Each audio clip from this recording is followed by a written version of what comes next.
Bonjour tout le monde, ça me fait plaisir de vous présenter André-Marie Tremblay, collègue ici au département de physique. André-Marie a travaillé dans le sujet des superconducteurs à haute température depuis plus de 30 ans. Il a fait des contributions très importantes. Récemment, il a aussi, avec une collaboration avec d'autres chercheurs, trouvé des clés pour les mécanismes possibles mécanismes pour augmenter la température critique dans les superconducteurs à haute Tc. Okay, so we start again. Okay, why be interested in superconductivity? Well, there are clearly applications. For example, you can transport electricity without resistance. So perhaps take solar energy to regions that are less fortunate with sun, or you can build magnets that are used, for example, in the nuclear magnetic resonance, or levitation for fast magnetic trains like this one in Shanghai, or the devices that are the basis of quantum computers. And there are several other applications here that I don't mention. So it's interesting to ask the question, could we have superconductivity at room temperature? If we could, that would make a big difference in the technology. So what is the state of the art? Here I plot the superconducting transition temperature for various compounds here in color, and as a function of the year of discovery. And the different colors represent different families of compounds. And then there's a break in the scale here. And we almost have room temperature superconductivity, you see, in this compound. The problem is that this pressure corresponds to the pressure at the center of the Earth. So it's not so convenient. So I will focus on this family here of so-called cuprate superconductors that were the first one whose transition temperature surpassed the temperature of liquid nitrogen, which is rather cheap. Their atomic structure looks quite complicated, but you will see that quantum mechanics helps us a lot. In fact, all the action occurs in these copper-oxygen planes. So copper here is in black and oxygens are in red. So who ordered this? It turns out that the phase diagram in the end is quite complicated. Forgot to say here that the role of these other segments of the atomic structure, we will look at it in more details, but at this point, we see it just as a way of adding or removing electrons in the conduction planes. So here we will talk about hole doping. So we remove electrons from this plane. So the phase diagram has to be done as a function of temperature and hole doping. And here, zero doping here means one conduction electron on average per unit cell. And the state here is antiferromagnetic, and then there's a Mott insulator. I will explain what the Mott insulator is. Then there's a pseudo gap, strange metal, quantum critical point, competing ground state. It's quite complicated, in fact. And I talked about many of these other phases during the first talk in the first session, the first term. But now I will focus just on superconductivity in the presence of strong electronic repulsion. So I will focus on this so-called superconducting dome. It's interesting to have superconductivity at high temperature for applications, but it's also an extremely fascinating and highly quantum mechanical problem. And so there's a fundamental interest in this. So we will just, as a first shot, we will represent these copper oxygen planes as with the Hubbard model. So in this model, you have electrons that are hopping from unit cell to unit cell with a different hopping amplitude. And when there are two electrons in the same unit cell, there's a strong screen Coulomb interaction. That's called the U in this case. So in terms of Hamiltonian, there's a term that is a kinetic energy, basically, which is just a hopping of electrons between sites.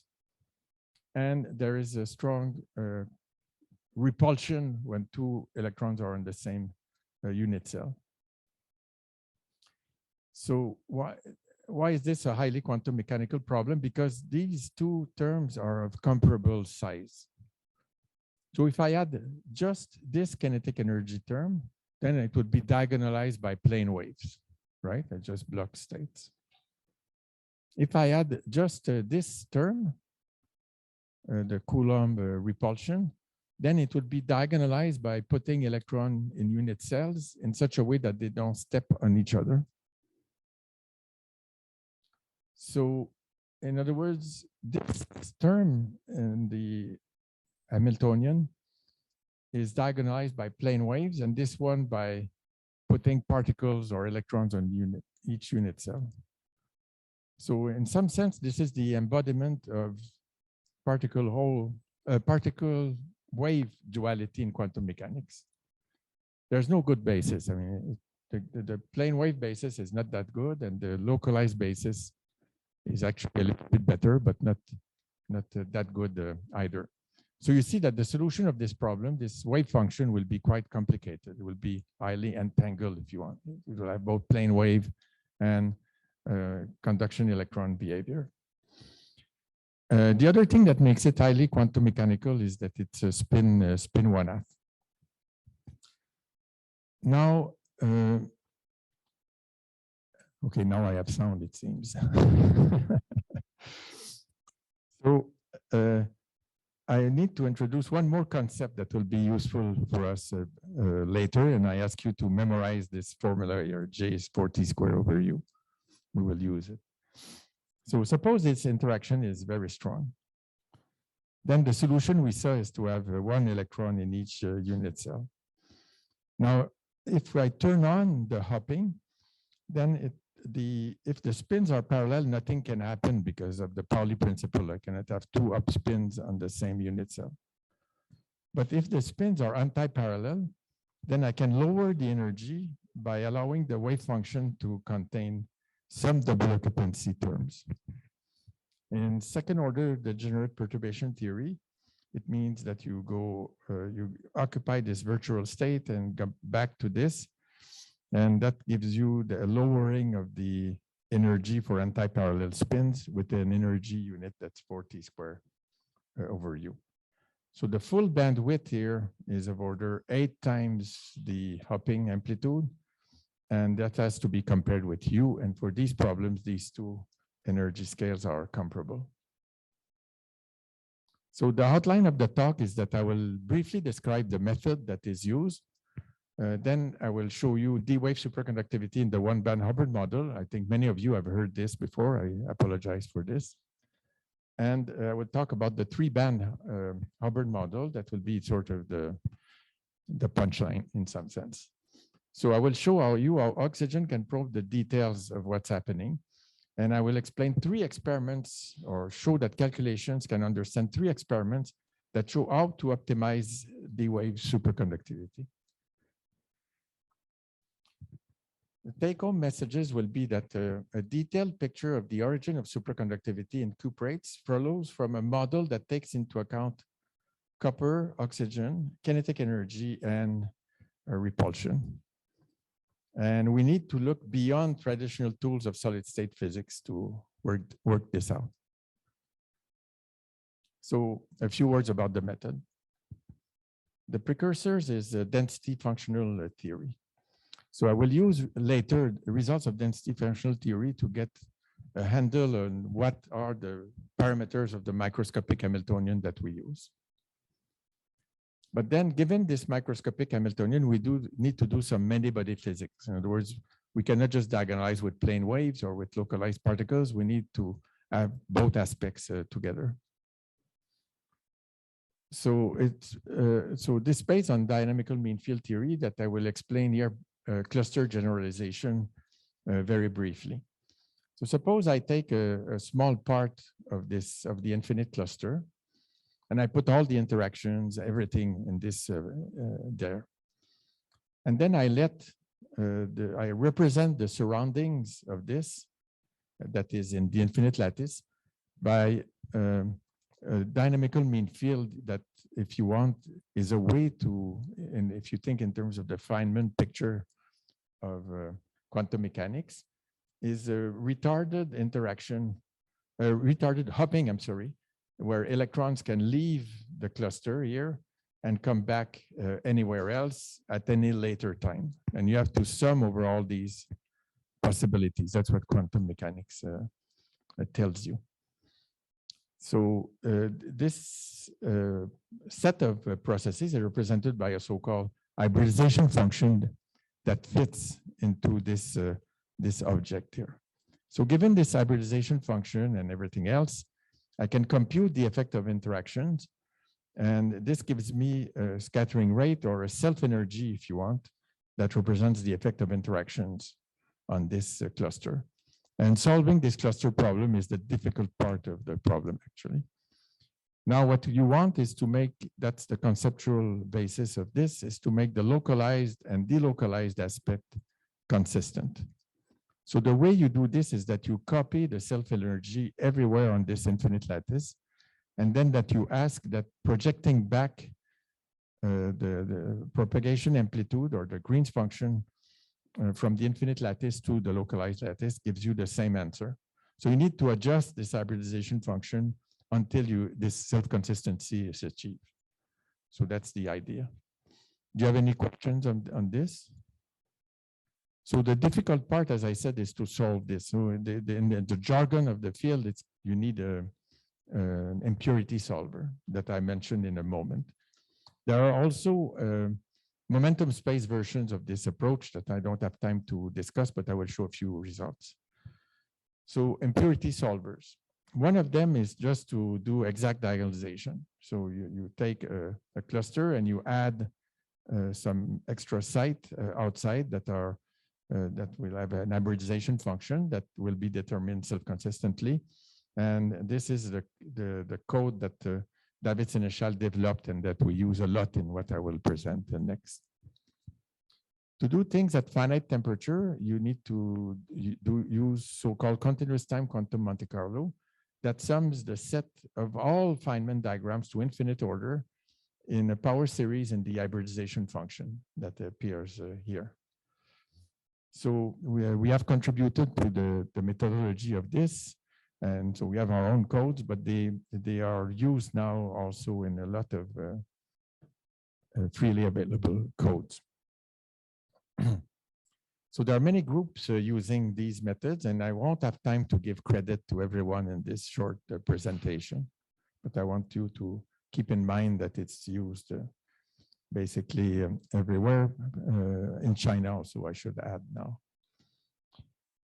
How can we criticize these methods? There are positive and negative aspects. So a positive aspect is that long-range order is not obtained by a mean field factorization on the cluster. You allow symmetry breaking only in the bath of non-interacting electrons. So that's a plus, I would say. Included exactly are the short-range dynamical and spatial correlations. And the negative aspect is that you're missing the long wavelength particle-hole and particle-particle fluctuations. So these methods are good when the corresponding correlation lengths are small. And when will that happen? It will happen at high temperature and in the broken symmetry state at low temperature. But the accuracy for predicting exactly Tc is not that good. So any questions? So let me move to D-wave superconductivity in the one-band model and just wonder about... André-Marie? Oui. Est-ce que tu m'entends? C'est William. Oui. J'ai une question in English for everyone. So what do you think about the proposals of certain people regarding the role of fractionalization in the phase diagram? You know, for example, Subir has some works in that direction. And I know this probably is hard to include in the CDMFT, right? Or my point of view is that these ideas with fractionalization and sort of mean field-like theory, more mean field than what I'm presenting here, are useful, but it's very hard to know if they are really representing the solution of the Hubbard model, which I believe is the right starting point. So what I would say is try to do some numerical, that's what we're doing, try to do some numerical approach that is you believe are accurate solution of the Hubbard model, and then look at all the available mean field theories, because there are, as you know, there are many fractionalization. Subir himself has a lot of methods that a lot of mean field theories that he proposed, and you find the one that fits most, and then you try to say, okay, this is where the physics is, because it's hard to get the physics out of numerical results. But I will show you that we do actually here in this case. So one thing that comes out that I mentioned last time that I won't mention now is that the local singlets are quite important. So this resonating valence band ideas have some merit, and some of these fractionalization ideas also come from having these singlets. And the last thing I would add is that Subir has a paper where they did a detailed comparison with CDMFT results for the pseudo gap, if I remember correctly. And there were, I mean, lots of adjusting parameters, but they seem to give some good results for this one theory. But the advantage of the method that I present here is that it deals with antiferromanganism, with superconductivity, with the pseudo gap, and with the strange metal, all in one method. You see what I mean? I don't need to have a new method for a different phase. But you still need to choose the order parameters, right? That you're allowing. Yeah, that's done in all the time, and we know what the order parameter is, at least for the antiferromagnet and for the D wave. But for the pseudo gap, for the pseudo gap, there may not be an order parameter, so there may be just a crossover. So yeah, but here I'm dealing with superconductivity. Mm-hmm. And will you compare the numerical results with, for example, the MRG on ladders, or those results are not that interesting in the regime where will you be discussing? Because the DMRG, at least in some certain models, gives quite interesting unbiased results. Usually spin models, here is fermion models, so it's a larger Hilbert space. So is that relevant for the regimes that you'll be working in, comparison, or? Well, ladders can be looked at with these methods, and we have not done that much of that, but I'm trying to remember now.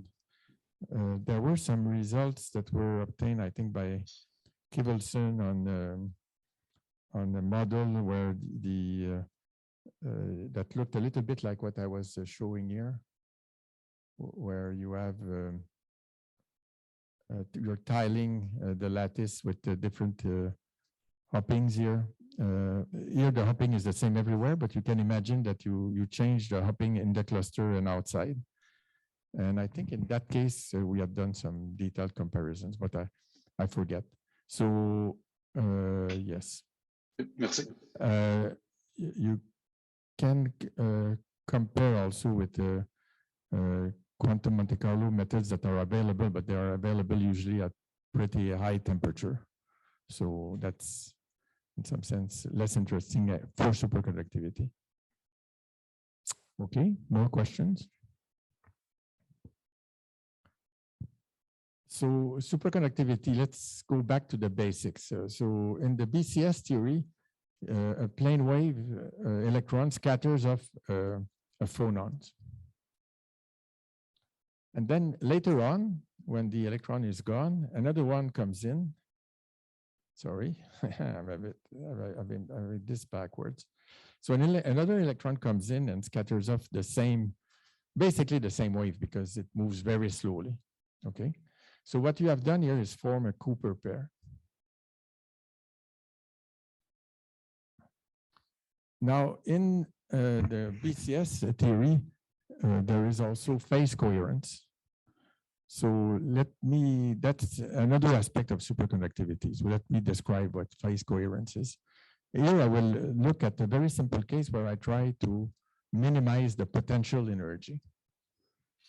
So the way to do that is to, in mean field, is to factor the incoming Cooper pair here that has P and minus P, and the outgoing Cooper pair that has P prime and minus P prime. Now you see that if I want to minimize the energy and the effective potential here, U, turns out to be attractive, so negative, the way to do that is to have the same phase everywhere. So you see if the phase depended on P and P prime, then it would sort of average out. But if it's the same independently of P and P prime, then it will lower the energy. And that gives you the BCS wave function. And the BCS wave function is just a coherent superposition of states with different number of Cooper pairs, with a phase that is the same every time you add or remove a pair. You add and remove it with the same phase. So it's the analog of the laser, if you want. It is coherent, and the number of photons is not determined. So now I'm going to present cartoon pictures of what is the pairing mechanisms and then calculations. So let's start with the weak coupling picture. So I just write the BCS equation, which corresponds to exchanging a phonon, like I mentioned earlier. So I have the gap here, which is proportional to the order parameter, if you want. And in the case of phonons, I can assume that the gap is independent of momentum. So then you see all this is positive. That's the excitation energy, and that's the Fermi function. And this here is positive. And I have a negative sign here, so I can simplify the equations, and there will be the delta. And there will be a solution if U is negative, because then I have 1 on the left, which is positive. Now, suppose that I exchange antiferromagnetic spin waves. Then in that case, this U will be peaked somewhere else. It will be peaked at the antiferromagnetic wave vector, pi pi. So if I'm looking at the order parameter here in the direction P, then U is large for this wave vector, which means that I want to look at a delta of P prime. And then so P prime has changed sign, then I'm okay. I will get rid of the minus sign and there will be a solution. So Claude Bourbonnais here in the audience is one of those who proposed this mechanism a long time ago, even before the high temperature superconductors. So in this case, you get a D wave. And just to keep answering the question of William before is that you can test various broken symmetries in the methods I mentioned. You can test D wave, S wave, and so on. And you find that D wave is the stable one. So it is consistent from that point of view. So here are some calculations that were done at with small interaction strength. So this is half of the bandwidth for various cluster sizes. And what is plotted here is 1 over the pair susceptibility. So the pair susceptibility becomes infinite at the transition temperature. So this should become 0 at the transition temperature. And here is a blow up of what's happening near 0 temperature. And you see that except for the very small cluster sizes, there is it's converged as a function of cluster size is concerned. So this is a solution of the one-band Hubbard model that shows from the normal state, not assuming anything about the order parameter, except that you're looking at the D wave susceptibility, and you see that it diverges. So it shows that this mechanism works at small interaction strength. Now let's look at the strong correlation limit. And again, first to see whether this is relevant. The strong correlation limit is relevant for us. So now I need to tell you what is a Mott insulator. let's talk first about an ordinary insulator. Oui, Bertrand. Yes. Yes, the D-wave susceptibility can be measured with some tunneling experiments. So using Josephson junctions. It comes in as an extra. I mean, if I remember correctly, this was done by Scalapino. So you have two superconductors that have a different transition temperature, and so one that has a high temperature, high superconducting transition temperature is probing the one with the lower superconducting transition temperature with Josephson junctions. In other words, if I want to measure, let's say, a ferromagnetic susceptibility, it's very easy. I apply a uniform magnetic field, and then I see, okay. Now, if I want to measure an antiferromagnetic susceptibility, I cannot apply an alternate magnetic field, but I can send neutrons that have the appropriate vector that will probe it. Now, what is the external probe that creates Cooper pairs? Is, as you see, I don't have a field for that. The field for that comes from another superconductor. That's a good question. Okay. In calculations, what you measure is really the pair-pair correlation function in the normal state. Okay, other questions? Oui, Jeff.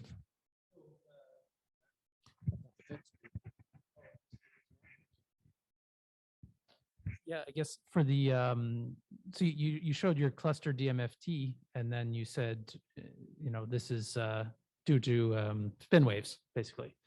But how do you know that? I mean, you didn't impose spin waves or anything, right? Yes, that's a good question. I don't have time to show all these results, but I'm happy with that you asked the question. So you can look at the pair susceptibility. So you look in the pairing channel, and then you look at the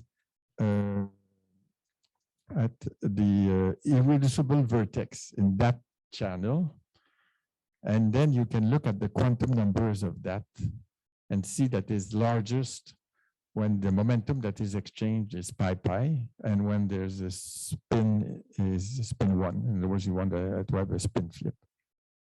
So I have a slide later that I could show if you're interested, but they have done this calculation. Yes, that's a good question. So back to what is a Mott insulator. So this is a semiconductor. So it's insulating if you have n unit cells, if you fill this band here. So this is density of states as a function of energy. If you fill this band, then it's an insulator. A Mott insulator is a strange beast because it occurs at half filling with a half filled band that should be metallic. Okay, but the interaction is so strong that it becomes an insulator. I told you earlier that this would happen. So if you look here, if there are n unit cells, there are n ways of removing an electrons in an occupied unit cell, and there are n ways to add another electron. Okay, so in total, there are 2n states. This is the single particle density of states, if you want, but they have to be separated by the energy scale U, which leads to insulating behavior. Now it's even stranger if you dope. So what happens in an ordinary semiconductor? If you dope, you just move the chemical potential. Okay, very easy. Here it's quite different. The whole density of state rearranges. Indeed, if you start from this state that, let's say, that has one less state, or one unit cell occupied. Now you see that you have only n-1 ways of removing an electron in an occupied cell, and you have n-1 ways of adding an electron. So these are the so-called lower and upper Hubbard band, and you have 2 ways to add an electron here near the Fermi level. Okay, so you have rearranged the unit cell completely. Now, can we see an experimental proof of this? Let's start with the half-filling case. So this is the result of sending a very high energy photon, like 530 eV. So you're really taking a core electron and trying to put it on the Fermi level. You see that as soon as you can put this electron in the upper Hubbard band, then you get a peak. That's this peak here that you find. This is zero doping. So this is half filling. Now, if you dope a little bit, for example, as I showed here, now you have this peak has gone down because you have n-1 states, okay? And you have a new peak that appears here that corresponds to the electron filling this unoccupied level.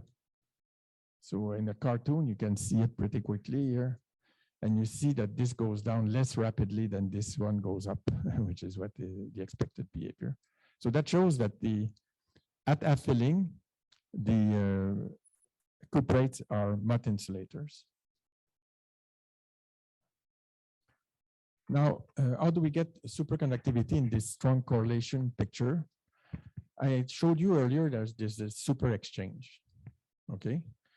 So now if I write the spin operators in terms of fermions, it looks this way, where these are nearest neighbor. Let's put it in the simplest case. And you can factor now C dagger with C dagger and C with C, just like I said earlier with the potential energy. And if you define the D-wave order parameter this way, that changes sign if you move from X to Y, then you find that the mean field Hamiltonian as an antiferromagnet, which is this phase that we saw. And it's also attractive in this D-wave channel. So that's the cartoon, again, picture of what happens in the one-band Hubbard model. And these are very old ideas. Now, if you do a calculation in the case of the one-band Hubbard model, and you find here is the temperature on the vertical scale, doping on the horizontal scale, and the various panels here are for different values on the interaction. And on the left here, it won't be insulator at half filling, and on the right here, it is all these states are insulator at half filling. And forget this first panel here. So the color is just a superconducting order parameter, and the blue line is just a Tc. Now, it doesn't look quite like what is observed, and it's because the clusters here are not big enough to have phase fluctuations. I will show you results for bigger clusters in a moment, but it's sort of a mean field. This is the temperature. You have to think of this as the temperature at which Cooper pairs are formed. And there are many experiments that suggest that indeed there are Cooper pairs above the transition temperature. Now, the last bit to notice about this is that the maximum here goes down as you expect if pairing was due to 4t squared over u. And I will come down, I will make the connection with spin waves later in the detailed calculations. Here is the effect of phase fluctuations. You see, as the clusters grow, this one I think is 12 sites, this one is 8, and this one was 2. And you see that as the cluster grows, the Tc looks more and more like the dome shape that we saw. Now, what is the origin of pairing? So we showed that for BCS, you gain potential energy. Here it turns out that at large doping, you do gain potential energy, but at small doping, what you gain is kinetic energy. And that was seen in experiments using some rules, in particular by Nicole Bontemps and also the group of Van der Marel. So this comes out of the calculations. Okay, now we go to the real, the real thing. So we go to the 3-band Hubbard model. So I will describe what this is. So the work was done with David and his student Siddhartha Dash, and with my 2 students, Nicolas and Patrick. But most of the results I will present, except for the first one, will come from David and Siddhartha. So back to the copper oxygen planes. So copper here is in red, and the orbital in that unit cell that's important is a d orbital. And on the oxygen atom, what's important are the p orbitals. Now, electronic structure calculation gives us the value of all these parameters. They are analog to what I've seen in the what I've shown in the one-band Hubbard model. But there's extra players here that are epsilon p and epsilon d. These are just the site occupation in the orbital occupation energy. I mean, take the orbital by itself and just look how much energy it takes to be there. It can be positive, it can be negative, but what's important is that there is a difference between epsilon p and epsilon d. Now, what about interactions? Interactions we put only on the copper. Yeah? There are interactions on the p orbitals, but they are much bigger orbitals and the repulsion is much smaller. So we start with this limiting case. Now, forget about the interaction and just look at the bands for now. So this is the Brillouin zone and the Fermi surface is in this black line. And what is plotted on the right is the energy as a function of momentum along this isometry direction. So I move from the center of the zone to the corner, back to the edge. So you see there are 3 bands. Why are there 3 bands? Because there are 3 orbitals per unit cell now. Okay, so there are, if you diagonalize this, there are 3 bands. Now the lower band is mostly copper. It comes mostly from copper. I mean, when you diagonalize, you mix copper and oxygen, but it turns out here it's mostly copper. And when you go to the Fermi level, which is right there along the that separates occupied from unoccupied states, you see that it's mostly oxygen, but there are some colors here in the nice colors here that show that it's strongly hybridized oxygen and copper. Now, now that we have this 3-band model, if we think about interactions now, okay. Before I describe this Hubbard model, but now what we are dealing with is a charge transfer insulator. In other words, we still have this MUT physics here, but we have an oxygen band in the middle. Okay, so what I showed before was just the band without interactions. But now if you put interactions, you see that the states that were on the copper here, some of the states are moved up here in the upper Hubbard band, and the oxygen is right in the middle. So there's a quantity here that's called the charge transfer gap, which will play a very important role in what will come. It's sort of replacing the interaction U. So as I said, this is mostly copper, this is mostly oxygen, and you see what the epsilon P and epsilon D mean here. Now, this is the cartoon here to the right, and I'm presenting the results of the calculation. So for a model that I will call the ionic case, which has a manageable sign problem. In other words, I can do Monte Carlo with that problem, with that model. So you see the lower Hubbard band has a lot of copper character. This is the blue. The copper density of states is in blue here. And in the upper Hubbard band, you also see a lot of copper character. The oxygen density of states is in green, and you see it's in between the 2 bands. And near the Fermi level, so the Fermi level is at 0, the states are strongly mixed between copper and oxygen. These are so-called Zhang-Rice singlets. That's in the jargon of the field. And what I mean now by charge transfer gap is this gap right there. Okay.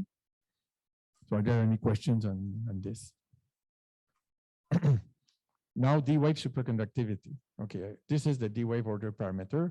And these are the 3 experiments that tell us how to optimize TC that I suggest we understand. Okay, so one is on NMR, the other one is scanning tunneling microscopy, and the other one, this one, there's another one here I don't have time to mention, is on neutron scattering. So let's take these experiments one after the other. But first, recall that there are different kinds of cuprates, all with the same, copper oxygen plane, okay, that is illustrated here and at the bottom. So they all have the same copper oxygen plane, but they have different materials here in between. I hope we're not disconnected.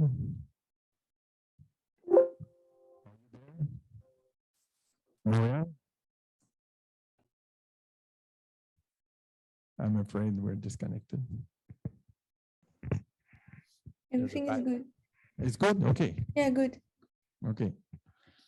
So, so these other atoms here are doping the conduction planes, but they also change the hopping parameters, okay? Because everything has to adjust. So here's a very here is the result then of these experiments for different types of cuprates, okay? And so you see that if we look at a given hole doping, then the transition temperature, or even just the optimal transition temperature, is not correlated with the doping. Why is that? Well, quantum mechanics tells us that if you put a hole in a unit cell, this hole has a probability of being on the copper, this is Nd, or of being on the oxygen, this is this 2Np. Okay, so no surprise there. Now, if I focus now on the optimal value of Tc for each of these families, you see that there's a clear correlation with the oxygen hole content. The larger the oxygen hole content, the larger the Tc. I mean, we could do it on the copper axis also, but it's less dramatic than on the oxygen axis. So here are the calculations. So this is for the ionic model we take this as a unit of energy, and the difference between epsilon p and epsilon d is large here. It's 7 in these units, and that's why we call it the ionic model. Now, what we do now, you start from these parameters, and you change them one by one. Every time you change one parameter, you get a new material, okay? Material corresponds to fixed set of parameters. And then you have another degree of freedom, which is now the whole content of that material in the copper oxygen plane. So if you plot now this time the Tc obtained with the methods I described earlier in this 3-band model, and you look now as a function of oxygen hole content along this axis. Now the axis has shifted by 90 degrees for clarity, but you see that its larger hole content clearly corresponds to higher Tc. The correlation is not perfect, actually. There's an exception here, for example, but the trend is definitely there. Now, as I said earlier, if you look at the structure of these compounds, some of the layers there are there for doping, and if you look, some of them adjust the values of the parameters in the plane. So here I call, now this is discouraging for everyone. Now we won't need to look at this in detail. This is the result of electronic structure calculation, and the only thing to remember is that they give us, okay, the Tc of the material that varies, you see, widely, and it gives us the value of the different hopping parameters that I mentioned earlier.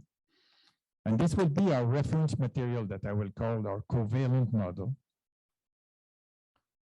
And let's look at parameters. You see they vary here by a factor of what, 2 or 2.5, something. If you look at the various columns. And this one here, TPP, there's not very much, it's 0.6 almost everywhere. So that we take this as our unit of energy. We took that equal to 1 earlier. So we have TPP is 1, and epsilon P minus epsilon D now is 2.3, which is in these units, which is typical of real cuprate superconductors. So at 0 temperature, like I'm doing now, the sign problem is irrelevant. This is exact diagonalization, and we can take a model that's realistic, okay? Now, with this realistic model, now the density of states looks like the one I had before, except the upper Hubbard band is smaller. And now here I plot the D-wave order parameter as a function of oxygen hole content. And every one of these colors corresponds to a different set of parameters, in other words, to a different materials. And what is clear is that the optimal D-wave order parameter, and the D-wave order parameter is plotted here on the vertical axis. The larger oxygen hole content, larger optimal parameter corresponds to the larger oxygen hole content. Okay, just as found experimentally. Well, okay, you see here what's happening, what you're saying is not true, and here what's happening is that the charge transfer gap is closing. So we're getting on the weak correlation side. Okay, so this cuprates don't have this. I mean, cuprates all have a charge transfer gap. So we're in this region. Okay, now a second experiment.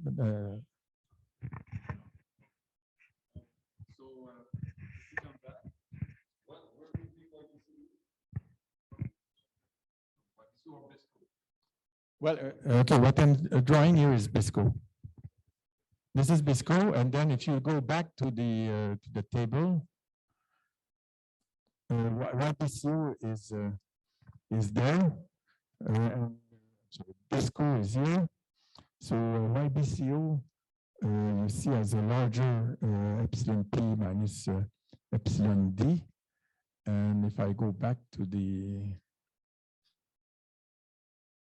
this, sorry. Okay, I'll get it. Be patient. Okay, there we are. Okay, so E epsilon P minus epsilon D is 2.3, and here I have 2.5, which is a little bit.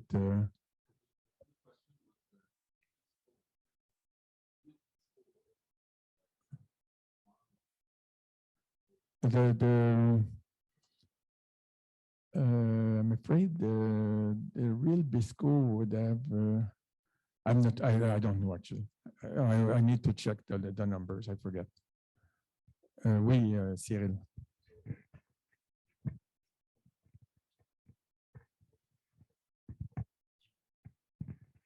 All these parameters affect G. Okay, it's a very good question. I will answer to this at the end. Okay.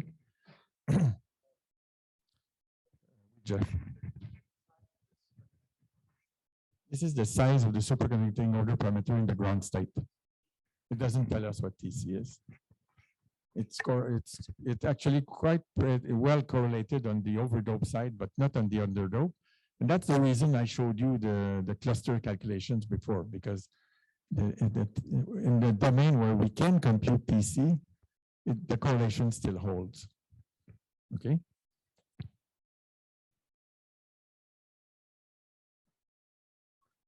Now I move to the second experiment to optimize Tc, and it's with the charge transfer gap. And I will show you in a minute that our oxygen is a witness. So let's look at the experiments first. So this is a measure of the charge transfer gap with scanning tunneling microscopy, and this is the Tc. And you see that the Tc is largest when the charge transfer gap is smallest. And that's another experiment from the Seamus-Davis group, actually, that measures the actual order parameter or something closely related to it as a function of the charge transfer gap. And again, there's an inverse correlation. And now you see that the covalent model I was mentioning earlier is this set of results here. So every point here, every point corresponds to the value of the optimal order parameter for a given set of parameters. I mean, the color corresponds to what was in the previous slide. But the point is that yes, so you see that the maximum order parameter, again, here, this was the maximum Tc. So here we are looking at the maximum order parameter. And on the horizontal axis is the charge transfer gap. So it's inversely proportional to the charge transfer gap. So actually, these results are closer to those of the Seamus-Davis group that measures not Tc, but the order parameter and the charge transfer gap. And you see that for the ionic model, the maximum order parameter is smaller than for the covalent model. Now, it turns out that the charge transfer gap and the oxygen case are in fact exactly the same thing. In other words, if I plot the value of the oxygen hole content as a function of the charge transfer gap, for both models, they are perfectly correlated. This is the closing of the charge transfer gap here. So this correlation can be understood very easily, actually. If I plot the oxygen density of states as a function of energy here, and I change the value of the interaction strength of U, you see what happens. I mean, the oxygen density of states is much smaller for a large charge transfer gap. Why is that? Because we know that the upper Hubbard band is mostly copper, right? The interactions are on the copper. And everything here on the right of 0 corresponds to holes. What's occupied is below the Fermi level. So the oxygen hole content is smaller for larger charge transfer gap. Okay, so there's an inverse correlation between the two, and that's what we saw. Okay, now let's look at the mechanism now, Cooper pairing. Focus on the right first. On the right, what I plot is J, the super exchange, as measured in the calculation, as a function of the charge transfer gap. And you see that they are, for both the covalent models and the ionic model, they are inversely correlated. So if you remember this formula, so Jeff, we're getting close to your question. You see that if we replace U here by the charge transfer gap, then things would fit. I mean, in the sense that J is inversely related to the charge transfer gap. Okay, so now what plays the role of the interaction is the charge transfer gap. Now, why is there a difference between the ionic and the covalent model? Well, clearly for the covalent model, the effective hopping will be larger than for the ionic model. It's more covalent, it's easier to hop. Now, if you plot instead the maximum superconducting order parameter as a function of J.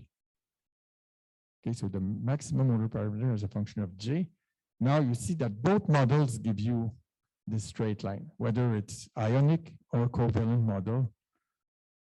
J is perfectly correlated with the maximum superconducting order parameter. And that's what's found in these experiments, with some exceptions that we can argue with disorder, and that's something perhaps that needs to be explained. So back to Jeff's question about the glue. So I will explain the glue in the one-band Hubbard model where we have more results, but it's essentially the same in the three-band model. So first, let's look at the just BCS superconductor. Why do we know that phonons are the pairing mechanism in the BCS model? Sorry, I will take a bit of water.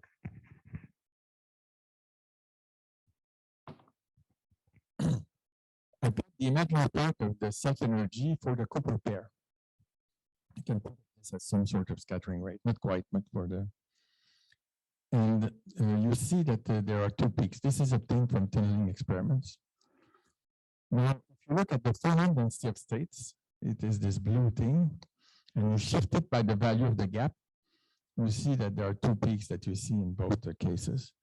And in fact, there are harmonics of these two peaks that appear a little bit later that come from the fact that the BCS equation is nonlinear. So that was, everybody was very happy with this. Now what happens in the calculations? So in the calculations, if you plot the same quantity, the imaginary part of the Cooper pair self-energy as a function of frequency, you also see two peaks. This is for different dopings. Now plot the corresponding spectral weight to the imaginary part of the spin-spin correlation function as a function of energy for the same dopings. You see that it also has two peaks. I mean, these are the black dots. Now, if you take the black dots there and you take them, you put them down here with these magenta dots, then you see that again, if you shift, then it seems to be correlated.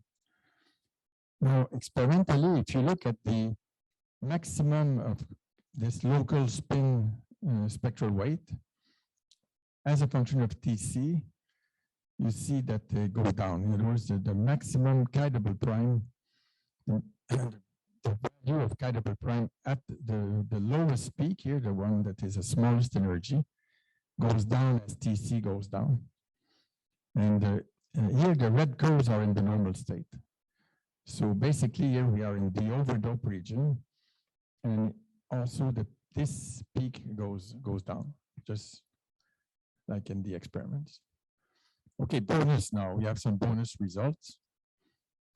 Experimentally, the optimal Tc does not occur always at the same hole doping. And indeed, if we plot the maximum order parameter as a function of total hole doping, like is done experimentally, you lose the correlations. Okay. Earlier, I showed you that it's perfectly correlated with oxygen hole content, but it's not correlated with total hole. Okay.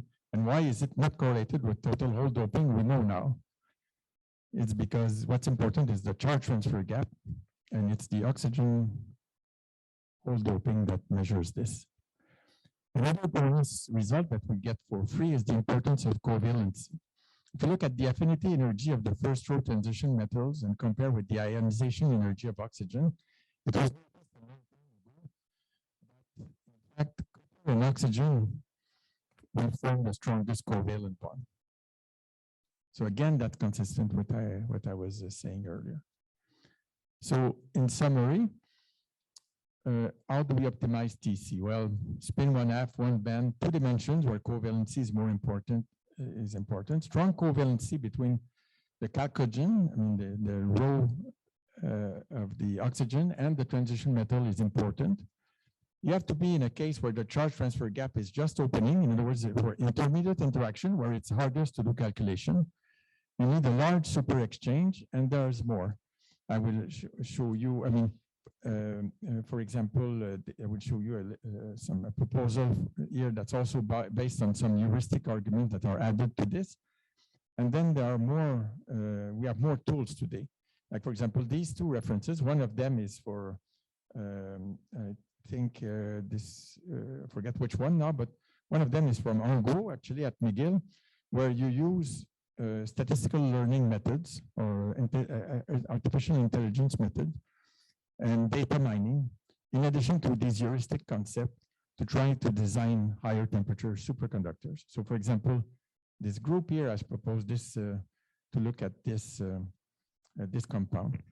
So I think that with these, all these heuristics and with, again, the power of these new methodology that is coming into play, there's hope. I mean, I'm not saying it's trivial, but there's hope that you can design a room temperature superconductor, but we always need experimentalists for feedback, the crystal growers. Okay. Oh.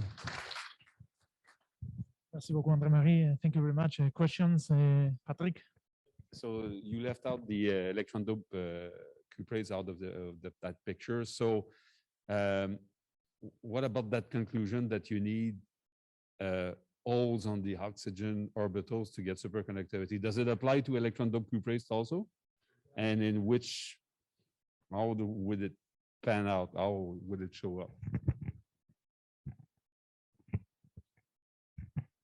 Well, that's a very good question. That's exactly what we're looking at now. And but also, I think there are several reasons I could get into that tell us that the electron dope cuprates are less strongly correlated, at least near optimal doping. And then what you need is more like a Claude mechanism where you exchange spin waves, so it becomes more of a long wavelength problem, where I think these methods are not the most accurate. But anyway, with with Chloe and Jérôme, and we're looking into the electron dope cuprates with 3 bands. Try to already start answering some of these questions, and we have a few results for this set of methods for these dynamical mean field also. But yeah, I mean, we have not looked at that in enough detail now. But I think that both sides of the phase diagram correspond to, you can go continuously from one to the other, except in the whole dope case, you're really doing at the more localized picture, and the electron dope case is more extended. Ma question, c'est donc l'oxygène semble être aussi important que le cuivre. Donc, si je prends le tableau périodique et je vais en bas, qui me donnera la même chimie, disons, on pourrait peut-être remplacer l'oxygène par le soufre. Qu'est-ce que tu y penses? Oui, c'est exactement ça que je suggère ici. Là. That's what I'm suggesting here, that if you go down the column of oxygen and you go down the transition metals and try to find a strong covalency and two-dimensionality, that's a heuristic thing that would be good for looking for higher temperature superconductors. Yes, hopefully not too much too down. If you go down too much in the periodic table, it's going to be a very expensive superconductor. Yeah, so at the same time, but do we need spin 1/2, or would 3/2 work too, or can it be spin 1 even? If you have just one band that is at the Fermi level, it will be spin 1/2. If you have a larger spin content, it means that you have 1 joule coming in and you have many more Fermi surfaces at the many more Fermi, many more states at the Fermi level. And so, for example, for the iron, the Nick tides, yes, spin fluctuation methods tend to work rather well, actually. And the reason is that the interactions are, I mean, when there are more orbitals, the electrons can hide at many places, and the effect of interactions is not so strong. You can treat it with spin fluctuation methods and ab initio methods, and you can get some successful results. I mean, Arizona Afghan that was here before has done calculation for some of these, for example, lithium iron arsenide, and found some interesting results. Yes, so it's not easy. Thank you. Peut-être on peut aller dans la salle, mais. Thank you for this nice talk, André-Marie. As an experimentalist, I would like to ask you 2 questions. So if you want to try to be more quantitative, do you understand why Tc is maximum in the 3-layer mercury-based cuprate? Of course, I know that G is higher here, but G is of the same order of magnitude in LSCO than in this compound. And the second related question is, are we in the limit of Tc with cuprate? So shall we, as you suggest, change the formula? So in another way, so did we reach the maximum Tc with cuprate yet?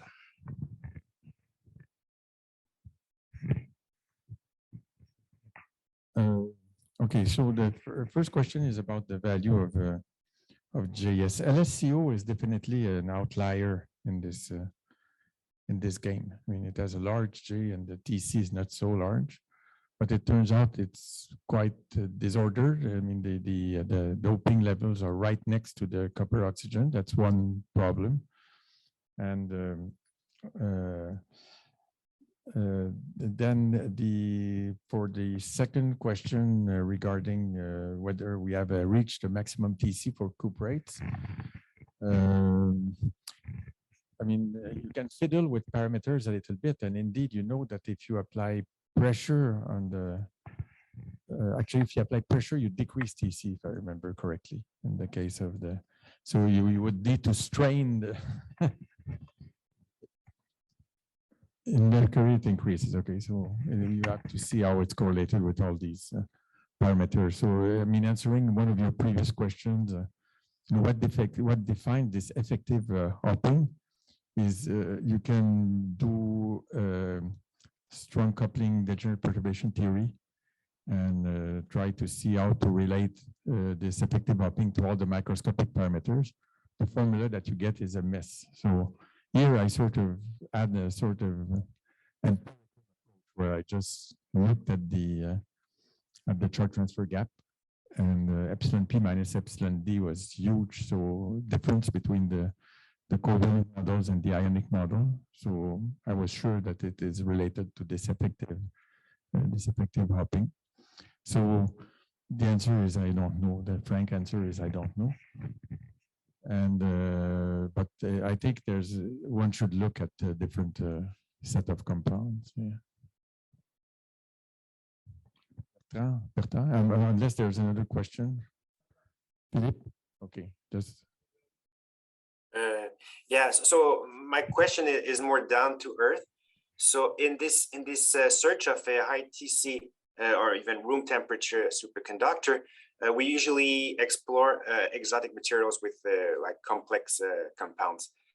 My question is, would there be an issue eventually if we want to implement these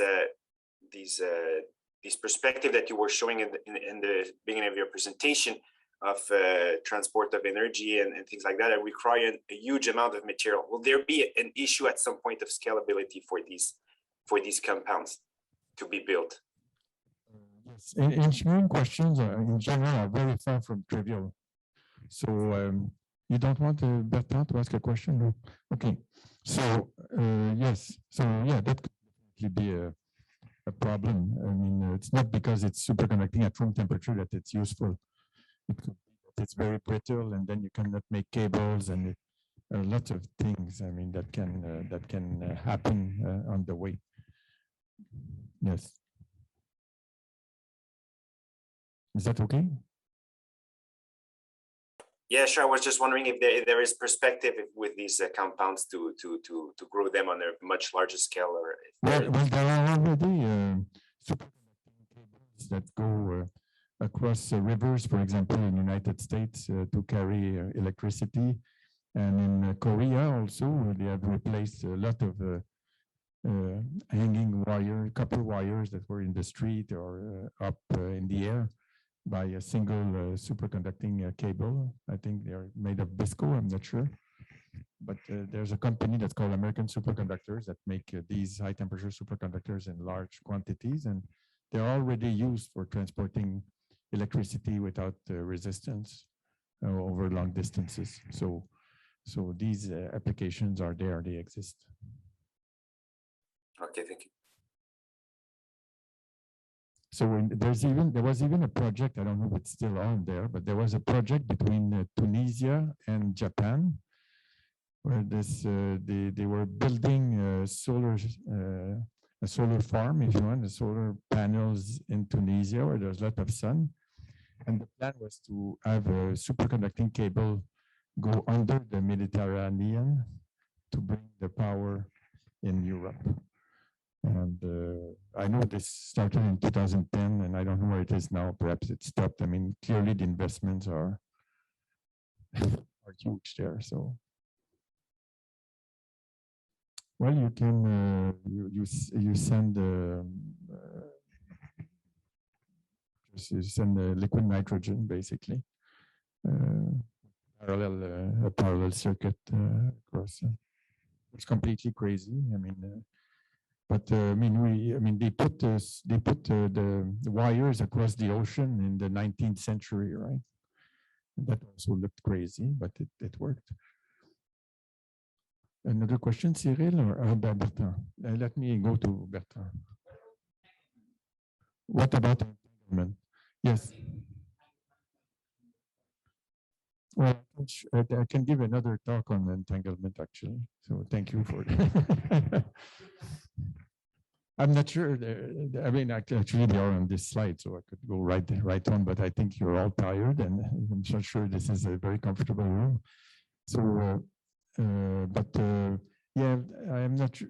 I'm not sure it's that it has a lot to say, but yeah, if you look at mutual information, for example, it's largest where the superconducting where the Tc is largest. So there's a correlation between mutual information, at least compared with what it would be in the normal state. Yes. William, another question? Oui, André-Marie. It's down to earth question, or down to the cluster question. So can you tell me about the frontier for the convergence of CDMFT in terms of what regimes of temperature and U are we reaching the bottleneck, right? Because you're solving with ED, these mostly? These results I showed were with the ED, yeah, and the TC I showed were with the destabilization expansion. And so eventually, one hits a wall in terms of cluster size. And yes. where are we now? What's the frontier? Well, you saw that with the U equals 40, the first results I showed that are pretty old actually, they were able to reach relatively large cluster sizes. I don't know, 20 sites or 24, I forget the exact number.